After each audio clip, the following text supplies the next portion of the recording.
Espíritu Santo.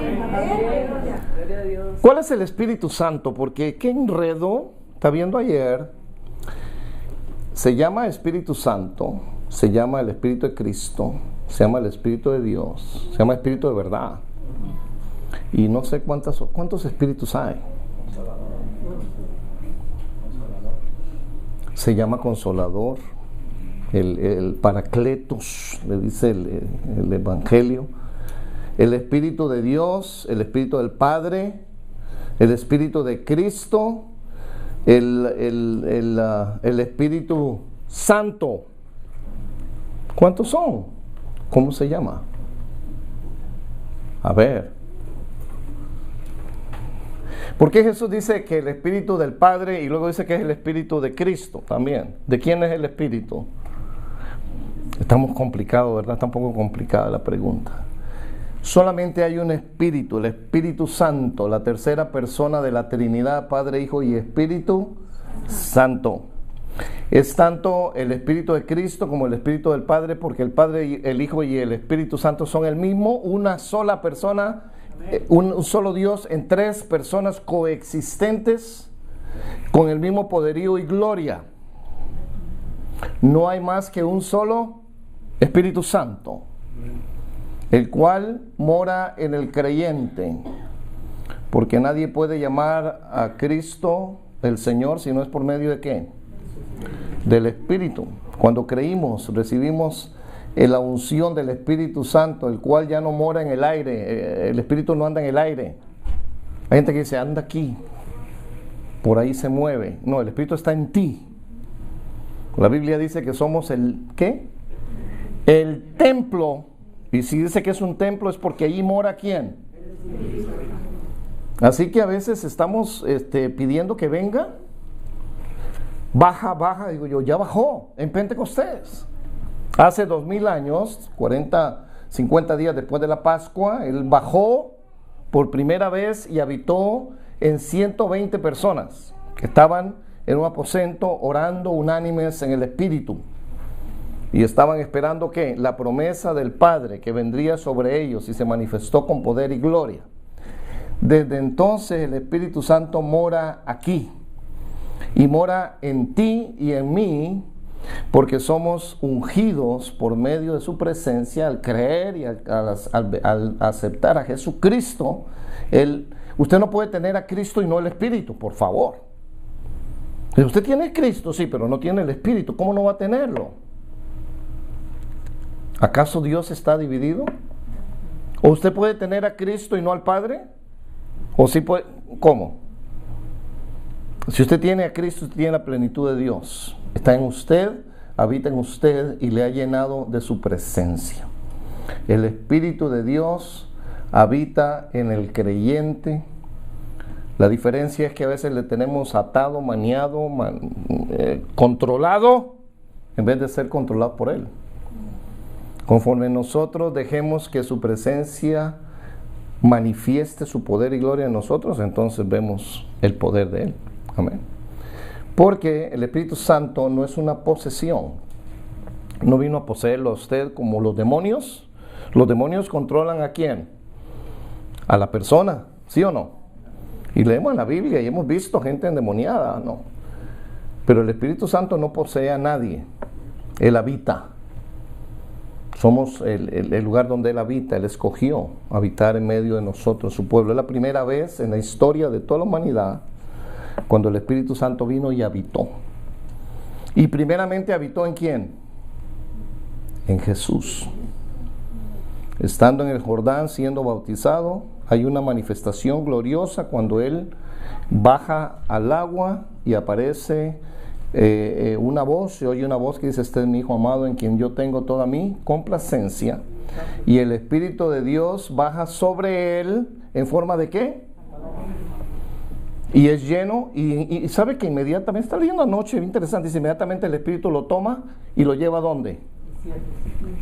No es que lo toma, no, Jesús es guiado, ese es el sentido.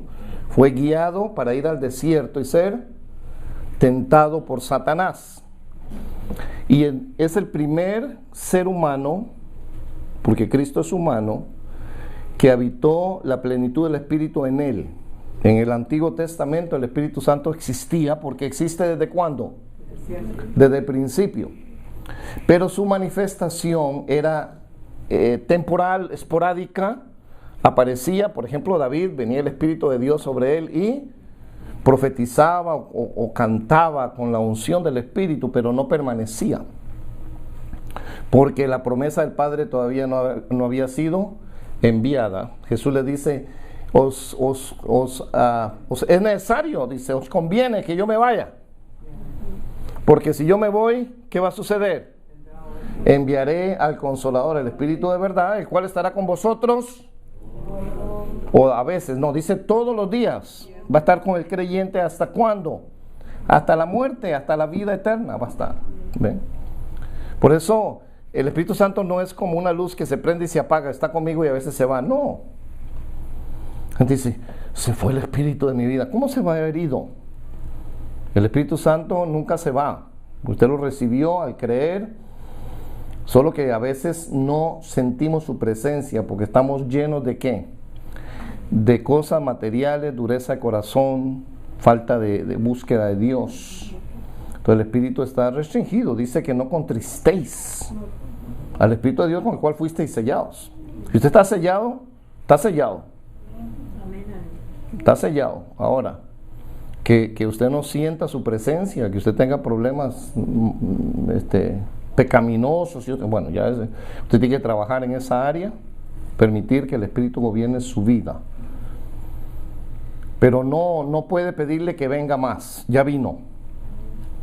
Lo que usted tiene que pedirle a Dios es que le haga a usted entender que no puede haber dos amos en su vida.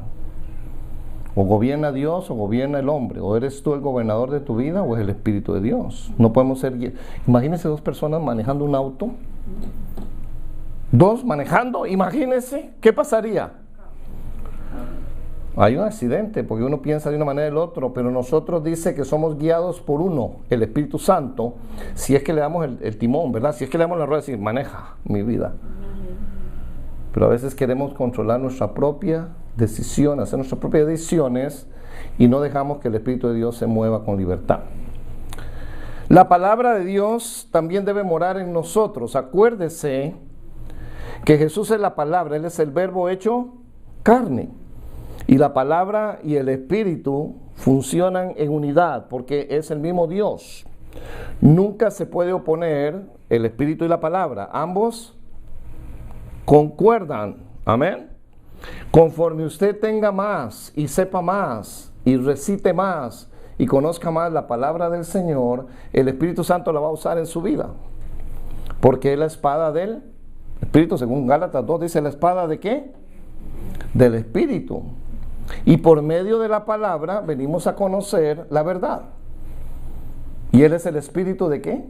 De verdad. El cual nos guiará a qué? Entonces, con la palabra morando en nosotros y el Espíritu Santo morando en nosotros, podemos ser efectivos en nuestro ministerio, en nuestro testimonio, en nuestra proclamación del Evangelio. ¿Por qué cree usted que el Señor envió el Espíritu Santo? ¿Para qué lo envió? ¿Qué dijo Jesús? Para que nos diera convicción. Nos da convicción, ¿nos qué? Nos enseñe, nos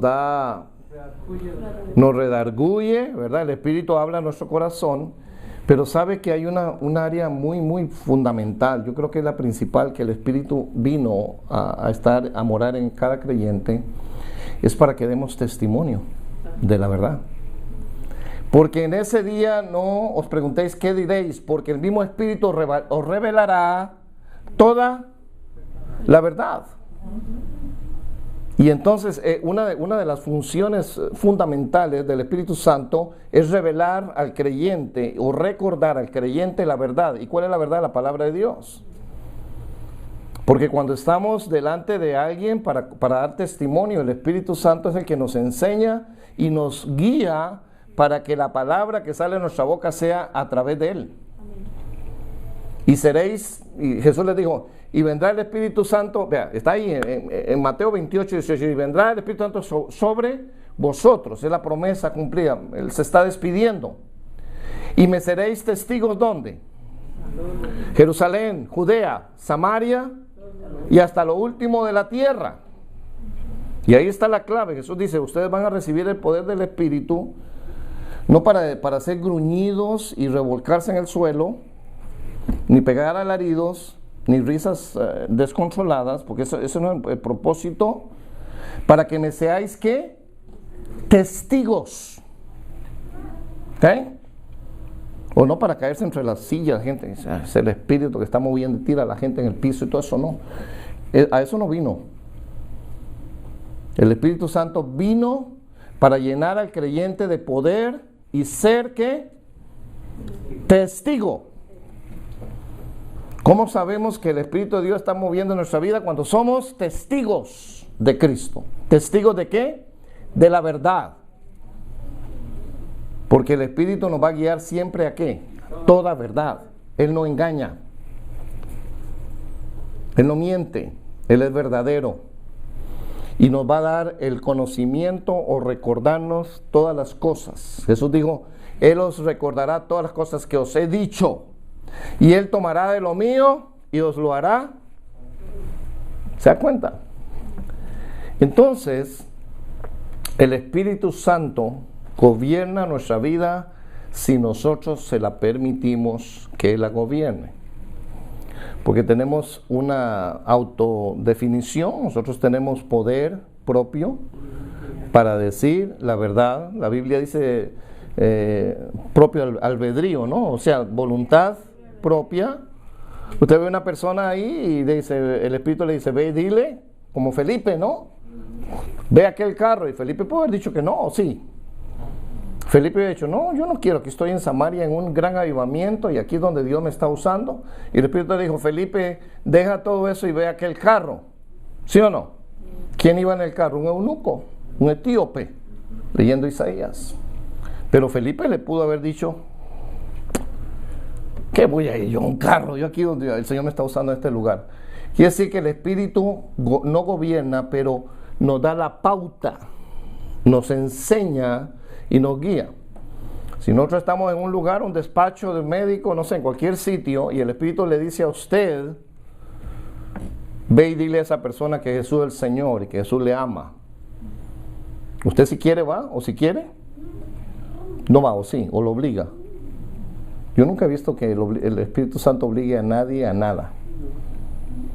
Porque Él es una persona. Y Él guía, enseña, pero está bajo nuestra autoridad el someternos a su voluntad o rechazarla. Entonces, la mayor manifestación que puede tener un creyente del Espíritu Santo es dar testimonio. Bueno, sí, puede hablar en lenguas y la Biblia habla de lenguas y no estamos en contra de nada de eso. Son otros dones que hay, pero yo diría que la principal función del Espíritu Santo en la tierra, morando en el creyente, es para que usted y yo demos testimonio de Jesús.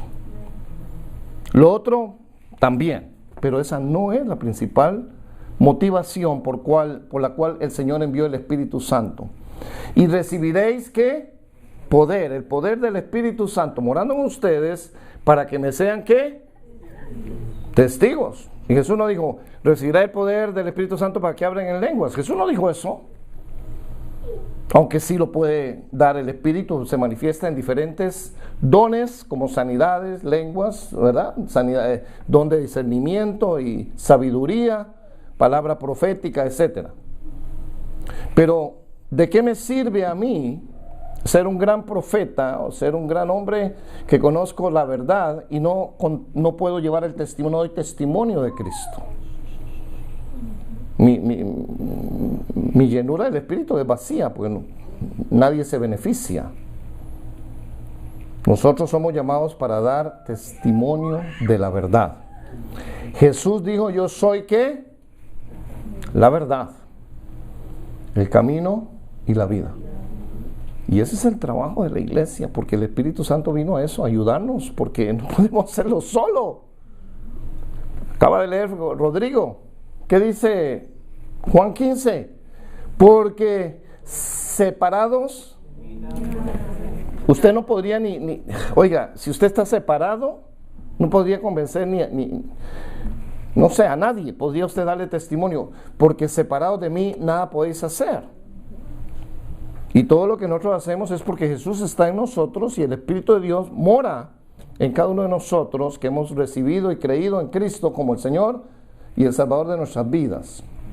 Ahora, que no se manifieste, es culpa suya y mía. Digo, Señor, yo no pude dar testimonio porque tú no me diste una doble porción, 3 porciones, no sé cuántas porciones necesita la gente. Usted no necesita doble o triple, usted necesita solamente permitirle al Espíritu que Él guíe su vida. Es todo. ¿Por qué nos va a guiar a qué? A toda verdad. Él tomará de lo mío. Jesús dijo, Él tomará de lo qué? De lo mío y lo va a hacer saber a ustedes. Ahora, hay unos unitarios allí, hay una gente, tenga cuidado, porque los unitarios creen que solo hay un solo Dios y no es 3 personas en un solo Dios.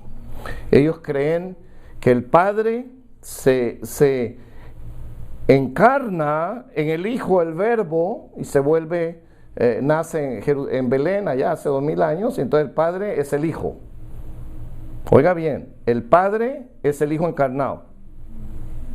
El Hijo, al morir en la cruz, deja de ser el Hijo y al ascender se convierte ahora en el Espíritu Santo. Eso se llaman unitarios. Y hay un montón de iglesias por ahí que se llaman iglesias unitarias. O sea que solo hay un solo Dios en 3 formas, o se ha manifestado de 3 maneras. El Padre deja de ser Padre, se convierte en el Hijo, deja de ser el Hijo y ahora es el Espíritu Santo. Eso es una abominación a la Escritura, porque la Biblia no enseña de esta manera. El Padre es el Padre eterno, Yahweh, se manifestó desde el principio, desde la creación. El Espíritu de Dios estaba ahí cuando fue creada toda lo que existe, dice, el Espíritu de Dios se movía sobre la faz de las aguas. Y la palabra que salía de la boca de Yahweh, del Padre, es el Verbo, Cristo, y todo fue creado por Él y para Él y por medio de Él, y sin Él nada de lo que ha sido creado puede haber sido creado. Él es el eterno Verbo. El Verbo sí se encarna. La segunda persona de la Trinidad se encarna hace aproximadamente 2000 años a través vino el Espíritu Santo, hizo sobre María, una joven doncella, allá en Belén, en Jerusalén. Hizo sombra sobre ella y le puso en ella el gen, la semilla de Dios. Por eso el ser engendrado en ella era hombre y era Dios simultáneamente. No era medio Dios. Otra de las grandes falacias y mentiras que enseñan algunos teólogos es que era medio Dios y medio hombre. En Él habitó la plenitud del Padre. Toda la plenitud de Dios estaba en Jesús y era completamente humano. No era medio humano. No medio sangró totalmente. Y le dolieron los golpes. Y tuvo hambre, y tuvo sed, le dio sueño. Y se durmió en el bote porque iban cruzando y él estaba cansado. Iba en el barco y se durmió. ¿Por qué se durmió Jesús? Porque está cansado. Usted no se ha dormido por ahí en un sillón. Y lo despertaron y le dijeron, despierta, no es que perecemos. Dormilón. No, dormilón era el otro también. Bueno, pero lo que le quiero decir es que hay un montón de falsas doctrinas por todo lado. Porque en los postreros días saldrán muchos engañadores que dan cosas que no son verdad. Pero nosotros tenemos una cosa que es infalible, que no falla nunca, es la palabra, la bendita palabra de Dios. Vamos a ir a ella en esta mañana, en Romanos capítulo 8. Romans chapter 8.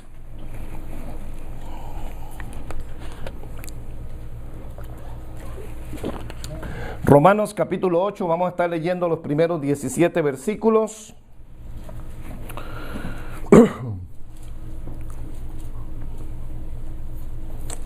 Amén. ¿Está listo conmigo? Romans chapter 8 verse 1 through 17.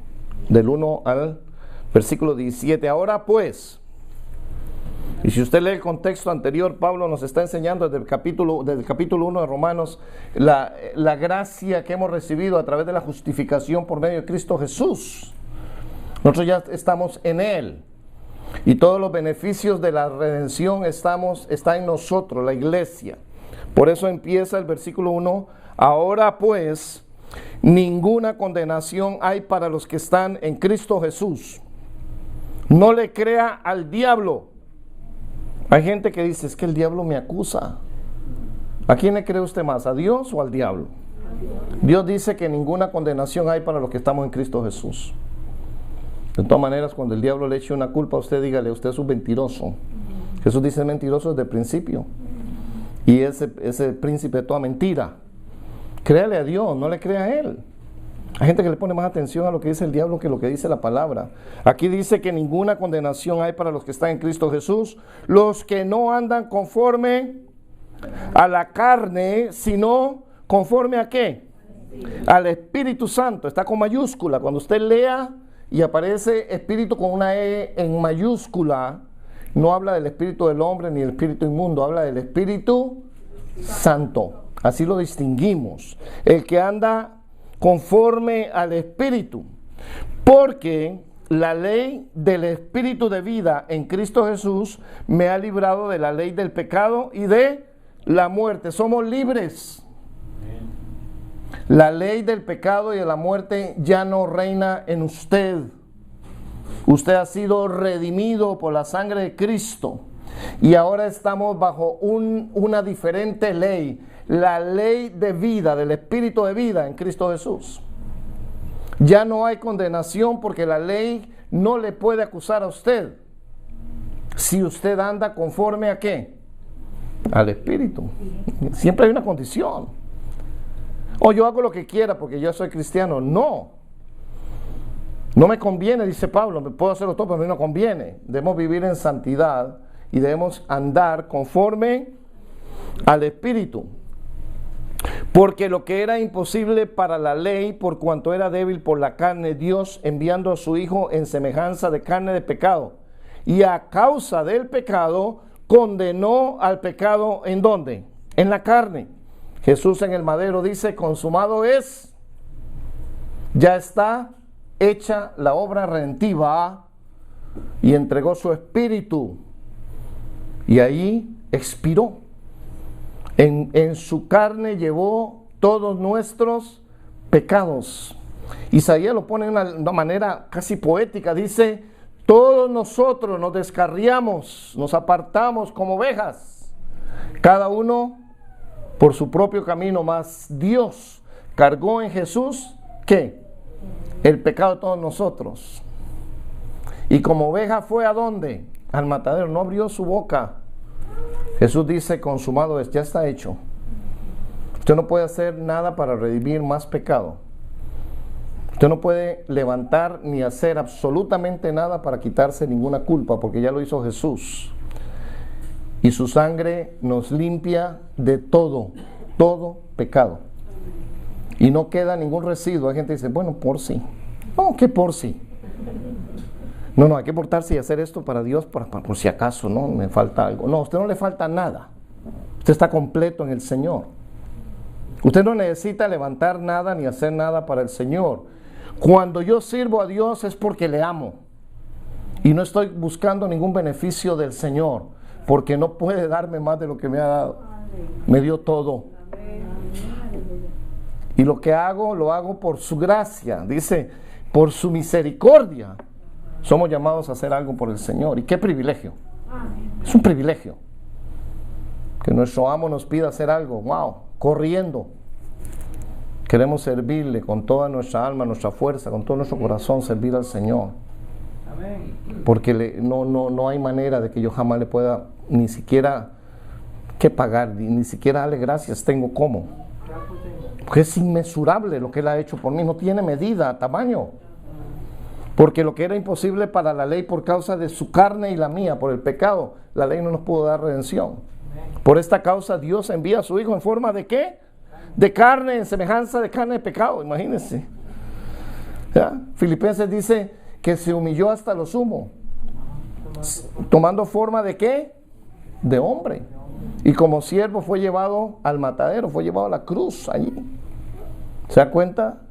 Se hizo un maldito. El Hijo de Dios, el Verbo, se hizo un maldito por usted y por mí.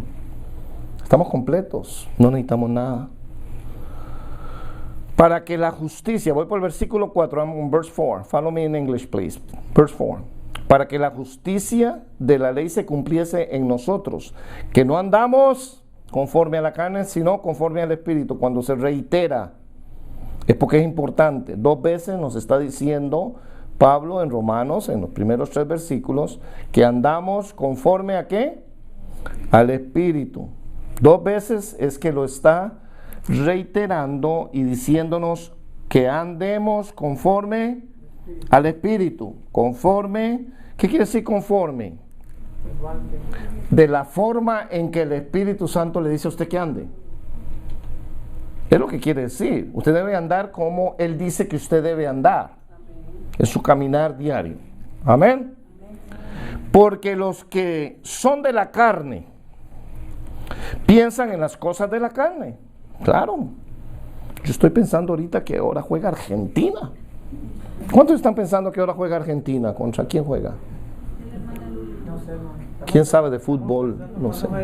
México juega hoy. Oh, hoy juega México. No, se me ha olvidado. Estamos pensando, pastor, porque apenas llego al segundo tiempo. Y habrán otros que piensan en la carne que no vinieron hoy porque quieren no perder, no sé a qué hora es el partido de México. A ver, ¿quién sabe? Ah, ok. Entonces podemos estar aquí hasta las 4 para que llegue. Los que piensan, los que viven conforme a la carne, piensan en las cosas, pues lógico. Alguien lo puso de esta manera. Bueno, déjenme terminar el pensamiento. Y luego dice, pero los que son de ¿qué? Con mayúscula, el Espíritu, en las cosas del Espíritu. Lo que Él dice que usted piense, usted debe pensar. Porque el ocuparse de la carne es muerte, pero el ocuparse del Espíritu es vida y paz. Ahí está, eso está diciendo Pablo, decida cualquiera, por cuanto los designios de la carne son enemistad contra Dios, porque no se sujetan a la ley de Dios, ni tampoco pueden.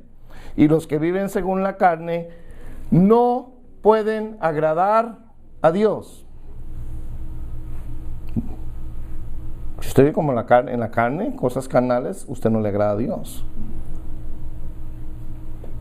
Ir a ganar México, que gane, que el Chicharito meta 3 y que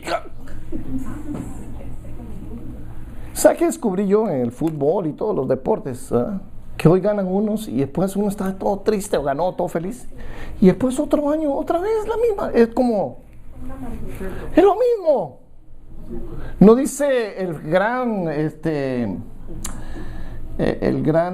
ya se me olvidó, el maestro, el predicador Salomón, el gran predicador, dice vanidad, vanidad. Hoy sale el sol y hace el hombre todo, y mañana otra vez todo es vanidad debajo del sol, no hay nada nuevo.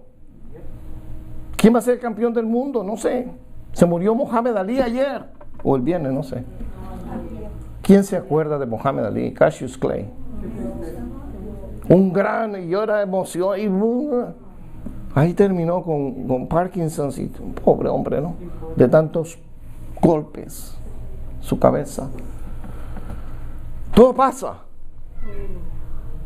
Todo pasa. Jesús dice, el cielo y la tierra pasarán, mas mi palabra no pasará. Los que permanecemos en su palabra permaneceremos para siempre. Él dice, el que permanece en mí como la rama, como ¿cómo dice la palabra en Reina Valera? Como pámpano. El que permanece en mí lleva mucho fruto y nunca dejará de ser, dar fruto eternamente. Eso es lo que Jesús quiere. Pero los que satisfacen los deseos de la carne, viven para la carne y no agradan a Dios. Más, aquí le está hablando a la iglesia, mas vosotros no vivís según la carne. Qué bueno que Pablo es un hombre de fe, ¿verdad? Dice, ustedes ya no viven según la carne, sino según el Espíritu. Sí, ese sí es un sí condicional, ¿verdad? ¿Sabe qué es un sí condicional? Un sí condicional es que puede ser que sí o puede ser que no. Si usted llega temprano, le vamos a dar un café. Pero si no llega temprano, no va a tomar café, se va a acabar. Ese sí es una condición que está atada a lo que sigue. Dice, sí es que el Espíritu de Dios mora en vosotros. Y si alguno no tiene el Espíritu de Cristo, no es de él. ¿Se da cuenta que aquí hay un intercambio entre el Espíritu de Dios y el Espíritu de Cristo? Es lo mismo. Porque el Dios Trino no anda diciendo eso es mío, eso es suyo. No, hay una perfecta unidad y armonía en la Santa Trinidad. Perfecto. Ninguno es mayor ni menor, ni están en competencia. Hay gente aquí en la tierra que ha hecho religiones, se ponen a competir a Cristo contra el Espíritu y el Padre. No, esta iglesia es del Espíritu Santo nada más. Wow. O somos solo de Jesús, o aquí solo Jehová. Si uno, ¿what? ¿Cómo puede ser? Dividen a la Trinidad. El que tiene al Padre tiene al Hijo, el que tiene al Hijo tiene al Espíritu. Usted no los puede cortar en 3 pedazos. ¿Usted es del Espíritu o yo soy de Jesús, yo soy de Jehová? ¿De qué es usted? Y hay un montón de hombres dividiendo la Trinidad, la deidad, la dividen. Somos la iglesia del Espíritu aquí. Aquí solo el Espíritu. ¿Y Jesús? No. Hay otros que dicen, aquí solo es Jesús. ¿Cómo pueden dividir? Oiga, qué atrevimiento. Dividir a Dios. Hombres dividiendo a Dios. El que tiene al Padre, tiene al Hijo. Y el que tiene al Hijo, tiene al Espíritu Santo. El que tiene el Espíritu Santo, tiene al Padre y al Hijo. Usted no puede tener una de las 3 cosas o de las 3 personas solo. Porque si el Espíritu de Dios mora en usted, usted es de Cristo. Si el Espíritu de Dios no mora en usted, no puede ser de Cristo. Aunque se diga que usted es de Jehová o lo que usted quiera, usted no puede ser. Si no es de Cristo, no es del Padre. No es tampoco, no hay nada. Entonces, dice, y si alguno no tiene el Espíritu de Cristo, no es de Cristo. ¿De quién es? Del diablo, claro. Eso se lo digo a los fariseos. Ustedes no son hijos de Dios, ustedes son hijos de ¿qué? Porque las obras del diablo hacéis. Pero si Cristo, oiga bien, aquí lo tengo subrayado. Pero si Cristo está en vosotros, el cuerpo en verdad está muerto a causa del pecado. Lo siento, lo vamos a enterrar o me va a enterrar a mí cuando usted le toque su turno. Ahora, no sé si usted tuvo la oportunidad de visitar el cementerio este fin de semana pasado, el domingo anterior, ¿no? ¿Nadie se atrevió? Yo sí. Era bellísimo el cementerio porque le pusieron, no pasaron, ustedes no pasan ahí por la Cajalco. ¿Ah? ¿No entraron? Ya con mucha hambre, yo paré ahí en la Van Buren cuando, bueno, ya no, ya las quitaron. Pero estaba precioso el cementerio en el sentido que lo adornaron con, cada tumba tenía una bandera de los Estados Unidos, el veterano, gente que fue. Era un espectáculo y nunca, no. Es bueno ir al cementerio, porque ahí va a estar usted y yo un día. ¿O no? Es nuestra última morada ahí, mientras el Señor viene. Si es que el Señor no viene antes, ¿no? Pero es interesante, está viendo gente de la Segunda Guerra Mundial, otros. Y ve aquí, le voy a contar una historia. Yo noté esto. Entramos y sobre todo quería que mi hermano que andaba de visita viera esta gran celebración del Día de Memorial. Fuimos por un lado al cementerio y todo lleno de igual, ¿no? Muchas banderas, pero por un lado bien vacío. Casi no había gente. 2, 3 personas bajaron ahí a poner unas flores o algo. Y le dimos vuelta es la parte vieja, por eso miré gente que se había muerto de los nacidos en los 1900, 1920, por ahí ya, ¿verdad? Gente mayor, murieron en la Segunda Guerra Mundial, veteranos. Y le fui dando vueltas, es grande el cementerio, ¿eh? Y me vine por la parte más nueva y no podía ni pasar del tráfico. Habían cientos de personas en la parte nueva. ¿Qué creen? Que se olvidaron de los muertos viejos. Y fue impactante ver esta escena porque yo decía, y me dice mi hermano, allá no había nadie, aquí está así. Le digo, ese es el cementerio, la parte nueva. Son los recién muertos, entonces todo el mundo. Pero después de que pasan unos años, se olvidan hasta de que usted está ahí enterrado. Pero hay uno que no se olvida. Hay uno que nunca se olvidará de que usted lo confesó delante de los hombres. Y cuando suene la trompeta y la voz del arcángel, los muertos en Cristo y be quickened. Aunque nadie vaya a visitarle en el Día de Flores, uno lo va a visitar a usted un día cuando usted esté ahí. Aunque ni le limpien la lápida, no importa. Usted ni bandera, ¿para qué quiero bandera? Yo lo que quiero es a Cristo un día que me toque ahí la lápida y diga, hijo mío, sal de ese lugar. Como Lázaro.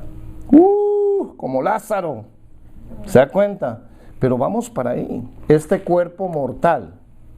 Y Pablo lo explica perfectamente en el capítulo 15 de la primera carta a los Corintios, donde dice que lo mortal es como una semilla, hay que sembrarla. Pero un día se siembra lo mortal, lo carnal, lo animal, dice Pablo, pero un día nacerá o renacerá o dará fruto lo espiritual.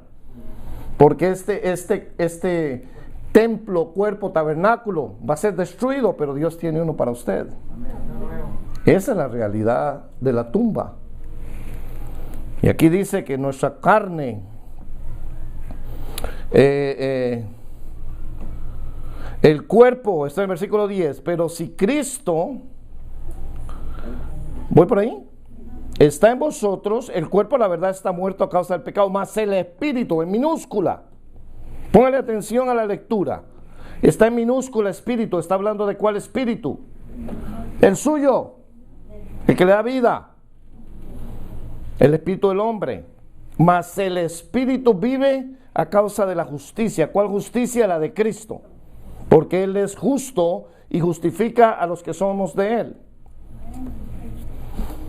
Y si el espíritu con mayúscula de aquel que levantó de los muertos a Jesús mora en vosotros, ¿quién mora? Jesús y el espíritu. Mire, aquí dice que si Cristo está en vosotros, versículo 10, ¿sí? Versículo 11, y si el Espíritu también mora en vosotros, entonces ¿cuántos moran en ustedes? La plenitud de Dios. Usted no puede tener un pedazo de Dios porque entonces estaría incompleto. Usted tiene a Cristo y el que tiene al Hijo tiene al Padre. Y el Espíritu también está en usted. Entonces, ¿cuántas personas tiene usted ahí adentro? La plenitud de Dios. Todo. Sí, es que el problema es que empezamos a decir, bueno, yo tengo el Espíritu y tú, no sé, no. O tienes o no. Y hay una división allí. Hay gente que dice, nosotros somos del Espíritu Santo nada más. ¿Sí? Wow. ¿Quién sabe qué espíritu mora en ellos? Porque el que tiene el Espíritu de Dios confiesa que Jesús también está en él y el Padre. La plenitud de Dios vino a morar en nosotros. El Padre, el Hijo y el Espíritu Santo están en usted. Somos morada de Dios. Nosotros somos la morada de Dios. Casa para... No dice la Biblia que Dios ya no mora en casas hechas por hombres, manos de hombres, sino que en el corazón. Ahí donde Él mora. Por eso el Señor nos dice, hijo mío, dame tu corazón. Dámelo porque ahí quiero morar en ti. Sigo leyendo, ya se me acabó el tiempo. Bueno. Y si el espíritu de aquel que levantó de los muertos a Jesús mora en vosotros, el que levantó de los muertos a Cristo Jesús vivificará también vuestros cuerpos mortales por su Espíritu que mora. ¡Wow! Pero dice, y si el Espíritu de aquel que levantó de los muertos a Jesús mora en vosotros. ¿Quién es el Espíritu? ¿Quién es aquel ahí? Oiga bien. Y si el Espíritu de aquel, ¿quién es aquel en este pasaje? Dios. Dios el Padre. Y si el Espíritu de Dios el Padre, que levantó de los muertos a Jesús, mora en vosotros, el que levantó de los muertos a Jesús, también vivificará vuestros cuerpos mortales. El Padre nos va a vivificar a través de su Espíritu que mora. Entonces, ¿quién mora en usted? Yo quiero que esta mañana usted salga de aquí y diga: el Padre mora en mí, el Hijo mora en mí y el Espíritu Santo mora en mí. Y que paremos de dividir a Dios, porque es un error de interpretación teológica, un error de revelación divina, porque nos hemos dividido las iglesias, los hombres, las denominaciones por estas formas malinterpretadas. 12. Así que, hermanos, deudores somos, no a la carne. Usted no le debe nada a su carne, aunque parece que le da más tiempo a ella que a Dios, y la arregla tanto, y la limpia, y la perfuma, y le pone de todo. Usted no le debe nada a su carne, para que vivamos conforme a la carne, porque si vivís conforme a la carne, moriréis. Sí, de seguro. Mas si por el Espíritu hacéis morir las obras de la carne, viviréis. ¿A través de qué? Mire, un hombre, aquí nos vamos a las 12. Un hombre vivía en un monasterio. Ha sido el mejor monje en la historia. En sus memorias dice: si alguno hubiera entrado al cielo por ser un buen monje, habría sido yo. Y este hombre vivía metido en una celda, en un calabozo en Alemania, frío. Hacía penitencia, hacía todo lo posible para encontrar justificación delante de Dios. Y este hombre nunca tuvo satisfacción de que tenía paz con Dios. Vivía una vida de separación del mundo, vivía una vida de oración, de ayuno, metido haciendo, penitencias. Y nunca pudo satisfacer una necesidad que había en su corazón, y era que quería tener una relación personal con el Señor, hasta que encontró un pasaje donde Pablo dice: mas el justo, ¿por la qué? Y vino a conocer la verdad, y la verdad lo hizo libre. Se llamaba Martín Lutero, el gran precursor de la Reforma del año 1500, porque todos los que son guiados son hijos. Versículo 14. Y por el Espíritu de Dios, estos son hijos. Ahora, usted no puede ganarse ninguna indulgencia ni beneficio de Dios haciendo nada, porque es por gracia, inmerecido, un regalo que usted y yo no lo merecemos, y Dios nos lo da. Y Lutero sufría haciendo, dice que se confesaba con el confesor hasta 8 horas, confesando pecados en un monasterio, imagínense. Y le decía al confesor: ya, Martín, basta, ama a Dios y deja de estar en esta situación que tú te sientes culpable. Dice que salía del confesorio y al entrar a la celda se acordaba y decía: ¡ay! Se me olvidó un pecado. Es terrible, ¿no? Cuando descubre que esa gracia a través de Cristo era para él también, él era un monje, y que era un gran monje, un gran hombre, pero no conocía a Jesús. Pero si hacéis morir, 14 voy, ¿verdad? Porque todos los que son guiados por el Espíritu de Dios, estos son hijos de Dios. ¿Usted es hijo de Dios? Amén. Porque a los suyos vino y los suyos no le recibieron a los que le recibieron. Oiga bien esto, eso está en Juan, en el epílogo, ¿verdad? No, perdón, en el prólogo, ¿no? En la entrada. Dice, a los suyos vino y los suyos no le recibieron, mas a los que le recibieron, a los que creen en su nombre les dio potestad de ser hechos, los cuales no son engendrados de carne ni sangre, sino ni de voluntad de varón, sino de ¿qué? Está engendrado de Dios, es una nueva creación. Ya lo que había en usted ha muerto y lo que está en usted es vida. Porque el único que puede dar vida es Jesús, y Jesús está en usted, usted tiene vida. Que tiene el Hijo tiene la vida, que no tiene el Hijo no tiene la vida. Porque el Espíritu de Dios, estos son hijos. Versículo 15. Pues no habéis recibido el espíritu de esclavitud para estar otra vez en temor, sino que habéis recibido el espíritu de adopción, por el cual clamamos Abba Padre. Si usted no le puede decir a Dios Padre si no es a través del Espíritu, usted no le puede decir Abba. Abba es la palabra que un niño le diría al papá. En México, papi o papá, o no sé, nosotros decimos papi en mi país. El Espíritu mismo da testimonio a nuestro espíritu de que somos hijos de Dios. ¿Usted necesita un certificado para saber que es hijo de Dios? ¿Cómo sabe usted que es hijo de Dios? ¿Cómo puede una persona saber que es hijo de Dios? Porque le dice el pastor, ustedes son hijos de Dios. El pastor dice que yo soy hijo de Dios. O es que mi esposa me dice, usted es tan bueno que usted es hijo de Dios. O necesitamos una bula de Francisco allá que mande a Roma y diga, ustedes son hijos de Dios. Usted sabe que usted sabe y está seguro y tiene una certeza y nadie se lo puede quitar, que usted es hijo de Dios, porque el Espíritu de Dios que mora en usted se lo certifica, se lo verifica y se lo dice constantemente, tú eres un hijo de Dios.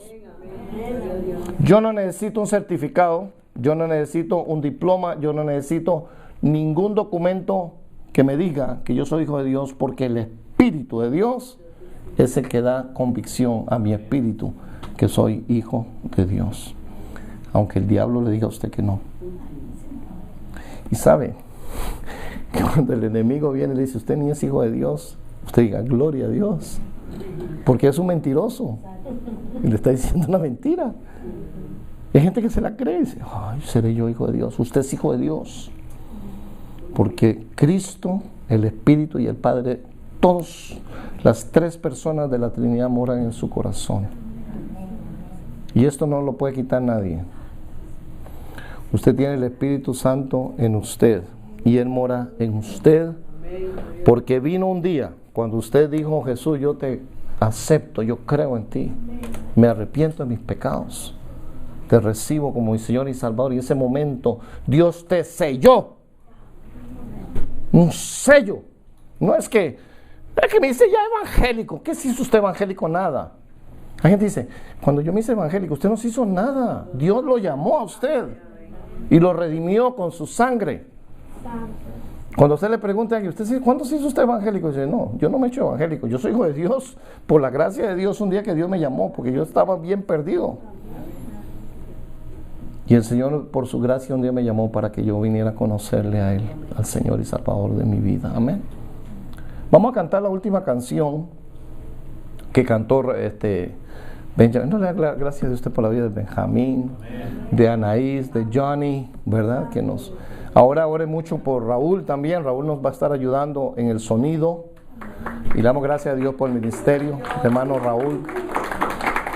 Es difícil, pero él está ahí. Ore, pídale a Dios que le dé sabiduría para que nos ayude en eso, que es muy importante. Póngase de pie y vamos a cantar esta última canción que habla del Espíritu Santo. Y cuando alguien le pregunte, ¿usted tiene el Espíritu Santo? Dígale, no, yo no tengo el Espíritu Santo. Yo tengo la plenitud de Dios en mí. Tengo al Padre, tengo al Hijo y tengo el Espíritu Santo. Porque Él mora en nosotros, hizo morada en el creyente. Recuerde que Pablo nos está diciendo aquí que el Espíritu nos va a guiar, nos va a enseñar, pero usted y yo necesitamos darle libertad. sumisos a su palabra. El Espíritu habla, usted lo oye. A veces no queremos oírlo porque estamos muy envueltos en el bullicio de la vida, de qué hacer. Pero Él está hablando a ustedes de la mañana, todos los días. El Espíritu le quiere decir cosas a ustedes. Amén. Es como la emisora de radio o la televisión. Si no está bien la frecuencia, no se oye.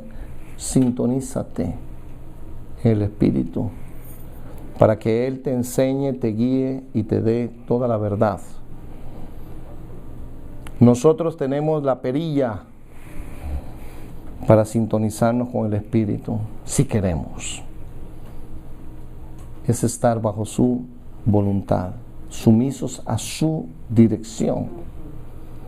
Porque los que viven conforme a la carne morirán, mas los que viven conforme al Espíritu tendrán vida eterna. Porque nosotros andamos conforme ¿a qué? Al Espíritu, si es que le permitimos al Espíritu guiarnos. Porque también muchos lo podemos contristar. Le hacemos oído sordo cuando nos quiere decir. O tenemos otras prioridades que nos interesan más. Y no queremos hacer la voluntad de Él. Jesús dijo, Él tomará de lo mío y os lo hará saber. Amén.